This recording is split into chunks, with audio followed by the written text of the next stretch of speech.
taking a student from 80 to 100, anybody can do. But taking a student from 40 to 60 is what a real good teacher can do.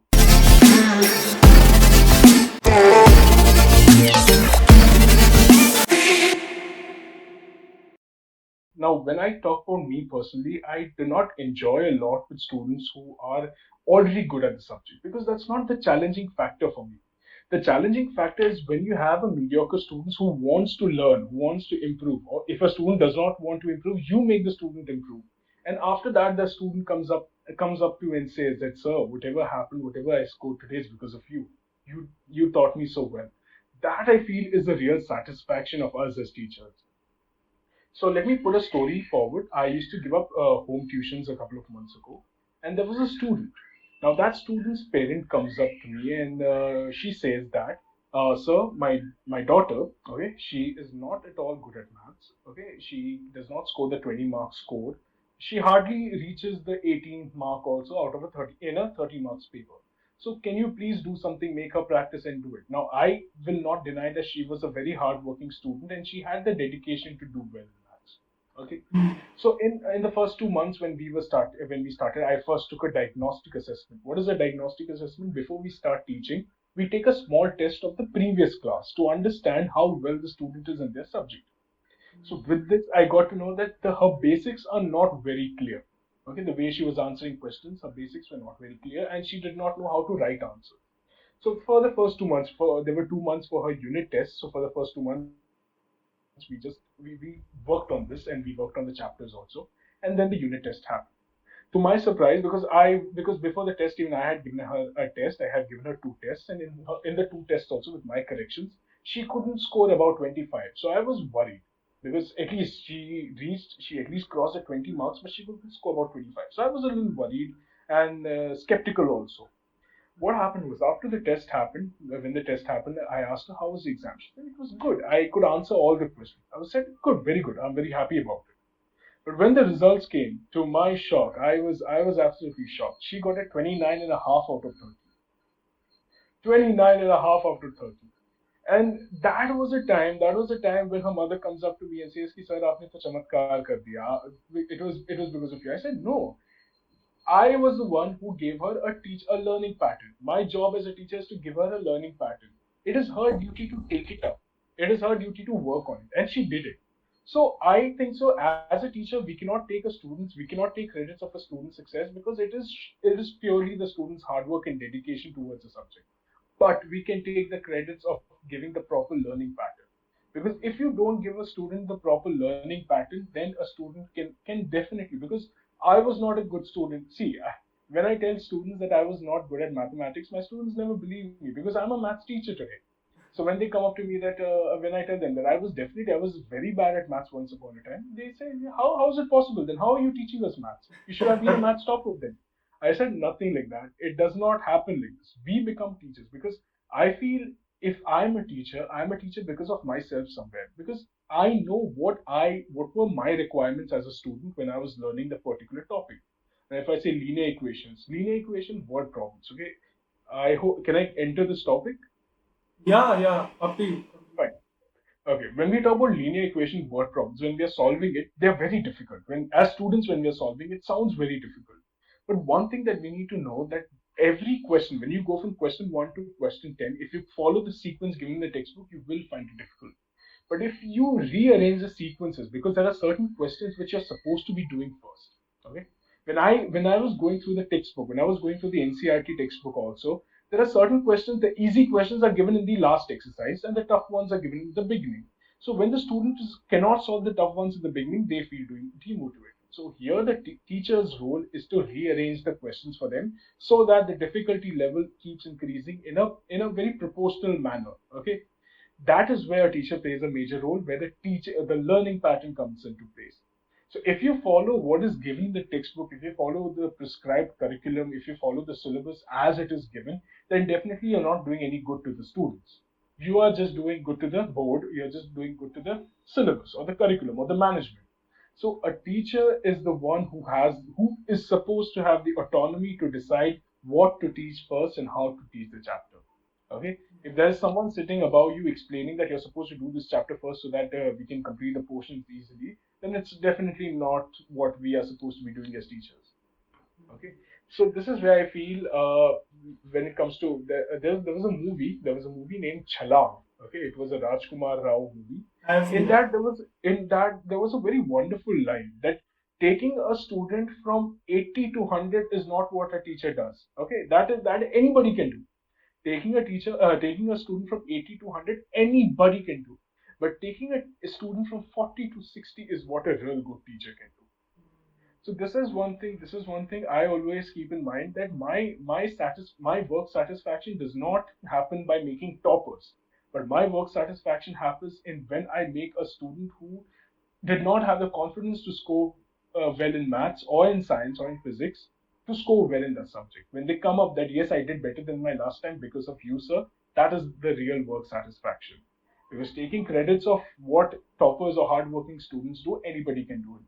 But taking the right credits of, taking the due credits of when a student comes up to you and says that it's because of you I could do it, that is all what a teacher needs in life. So you are responsible as a teacher. You should be responsible for mediocre students equally, as equal, because you can't discriminate. As teachers, it's very wrong to be discriminating. I love this whole part, and firstly, I would love to highlight the part where you said the part where you were not good at mathematics and you were not able to understand it, and that became your purpose. The part that you were not good at, that becomes your purpose. Same way, I had stage fright. I could not. My mom used to push me to go to, on the stages and do the monologues and all of that. My Konkani teachers, they used to like just force me to go because my mother tongue was Konkani and I was good at speaking Konkani and it came to me very fluently.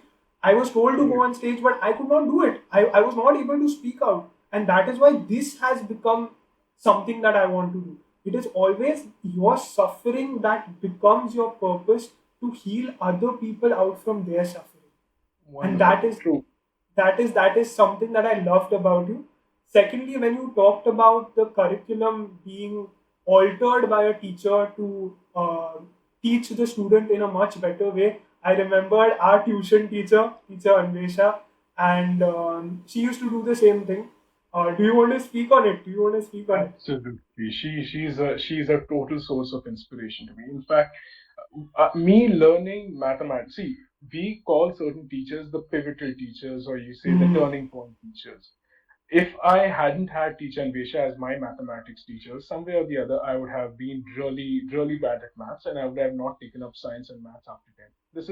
This is one very important thing, some because see, when it comes to chapters like expansions, expansion sounds like a very easy chapter, and we were given around 40 to 50 formulas. Who's going to remember 40, 50 formulas? Okay, remember, I still remember we were given 40, 50 formulas to learn. But teacher Anvesha taught us a method how to do it. That one Hmm. method just reduced the 40, 50 formulas to just that, we are stuck to that one method. And this is one thing that's very important, because a teacher is not there to terrorize students when it comes to a Yeah. syllabus. When it comes to a very lengthy syllabus, also, a teacher is not there to terrorize students. A teacher must make a student's job easier. So the textbook itself had 40, 50 formulas in the end that you're supposed to points to remember these 50 formulas. If you don't remember these formulas, you can't solve the problem. So it is not necessary at all. If you know the method, it's more than important. And teacher Anvesha taught me the method. And there are several things which I must be thankful to teacher Anvesha, because I just hope she's hearing me. If she is, then I'll be really happy to be mentioning that. Remember one thing: if we are sticking to a particular curriculum, even if it's mathematics, now there was a chapter in ninth standard called framing formula. Okay, I don't know if you remember or not, because I teach, because now it's not there in the textbook at all. But I make it a purpose to teach that chapter, even if it's not there in the textbook. Before doing linear equation word problems, before solving word problems, it is very necessary for us to teach that chapter, framing of a formula, because that chapter tells us how to frame an equation, how to frame a formula, and how to solve it. Now, if you don't know how to frame an equation, how can you solve a word problem? So this is very necessary, because usually teachers don't teach that chapter. That chapter is usually neglected. It's just an extra chapter. It's a miscellaneous chapter. But if you don't, if it is, even if it's miscellaneous, it is one of the most important chapters if you want to solve word problems. So teacher Anvesha taught us how to, she did that chapter for us, and I still remember, if I hadn't done that chapter, this would have not been possible. Solving word problems would still be a nightmare, because for students, word problems are a nightmare. Hmm. And to remove the fear of word problems, it is necessary for us as teachers to know that how we are supposed to teach the students to solve a word problem. How you're supposed to read it, how you're supposed to change the English statement to a mathematical statement. So if you are as a teacher, if you're not capable to teach a student how to convert English to mathematics, then I say that it is very difficult for students to understand what the concept is. So teacher Vesha, irrespective of the subject, may it be physics, may it be chemistry, may it be mathematics, she has been a wonderful teacher, and because of whom I think so I've taken up teaching as a profession, because she had a purpose. She had a purpose to make the subject easy for the students. Okay, she had a purpose. Because it's just not about being a tuition teacher or something. No, it is because she is a good teacher. That's all. Because a good teacher always has a purpose to make things simpler for students. So this is what matters the most. So I am personally very grateful to Teacher Anvesha for being a wonderful teacher, especially an inspiration to me to become a teacher. Okay, great credits to her too. And there are several other teachers. Okay, I won't say all my teachers, but there are selectively very, very few but very important teachers who played a major role in my profession choices. So I must say I'm grateful to all of them today for being such wonderful teachers. Yeah. And even for me as a person, a life lesson that I got from teacher Anvesha was, I think she would do this in a very challenging way. She would put up, if you remember, she would put up a problem on the board, and she would say something like, "No student has solved this," and she would go in her room. I She I would, yeah, I say, usually do this. And I leave my students on a cliffhanger. Now, what is yeah. a cliffhanger? I solve the problem to a limit where I think so the students will require help. Now, suppose I solve the problem, the equation. Okay, I leave the Hmm. equation as it is. Now that becomes, because that is the place where the student requires help. After that, it is what they have already learned. So I tell them that this is what you have learned in seventh standard. If it's a ninth standard class or an eighth standard class, I tell them this is what you have learned in sixth standard. If you can't do this, I'll push you back in the sixth standard class. You sit there and do it. I do that because Yeah. if you solve everything and give them the answers served in a platter, it becomes spoon feeding. And you cannot spoon feed students mathematics. If you're spoon feeding mathematics to students, just don't expect them to be good at maths anytime. So this is one thing even teacher Anvesha taught us, that when she gave us a problem also, we solved it in our groups. We used to sit in Hmm. groups and we used to solve Yeah. it. Now this may be a part of a hidden curriculum, that we are learning how to work in groups. This is very vital. Now, when we are talking about classrooms also, in classrooms, we sit on benches, we have pairs. But when we sit together in clusters, we are learning from each other. Excuse me. So we are learning from each other. So here we are learning, this is a part of a hidden curriculum where you're learning to work in groups, where you're teaching each other. Because there is no better way of learning than teaching. Remember this. There is no better way of learning than teaching. When you're teaching something to someone else, you're learning it better than you doing it by yourself. So this is one, because when you're teaching someone, you're becoming responsible for the person's understanding. If you're teaching something, you are responsible for their understanding. If they don't understand, you are held responsible for it. So when you're teaching, you should know that you should be learning. And remember, when you're teaching, you learn better always. Always. This is one thing I kept in mind since my 10th standard. That's why whenever I used to learn something by myself, I used to teach it to nobody. And there's nobody in front of me. Still, I used to say it out loud like I'm explaining the concept to someone, so that it retains in my mind. So this is one very important attribute I can say for learning also, that you learn by teaching. And what I meant by teacher Anvesha's life lesson, I could not complete that, was she would put up a problem on the board and she would be like, "No one has solved this problem till date." And she would go in her room. She would go Yeah, inside because she had her house next to the teaching area itself. yeah, And she would do that, and I would get this drive. I was like, if no one has done it, I have to do it. And have to do it. that was something that I started developing. As soon as that became a life skill, when someone told me I could not do something, that is something I wanted to do even more.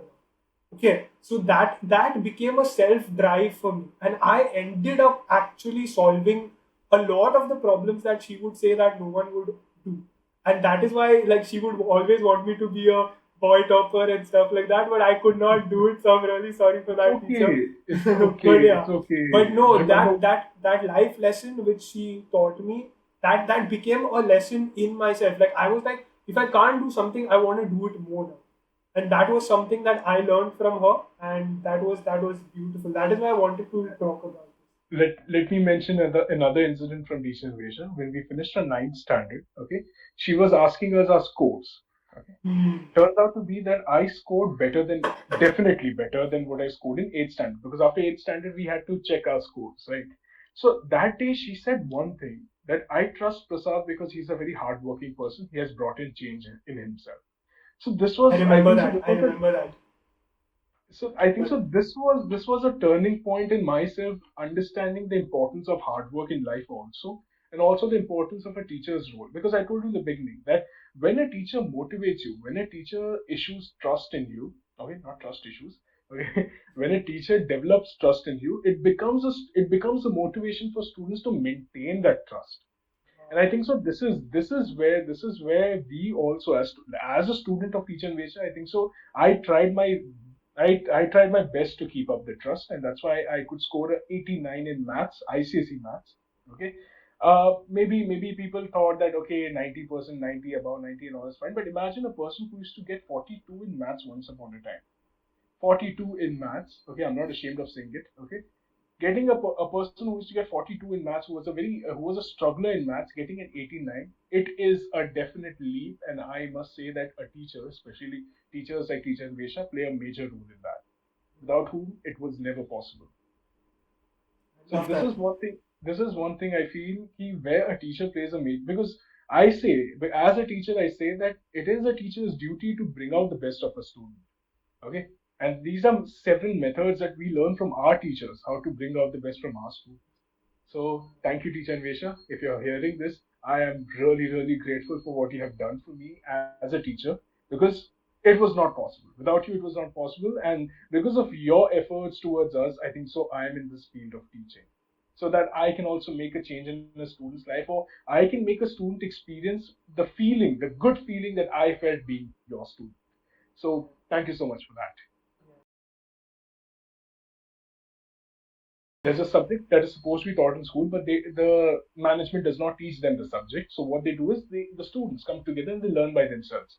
And this is where Metamorph started, an institution by the students for development of teachers.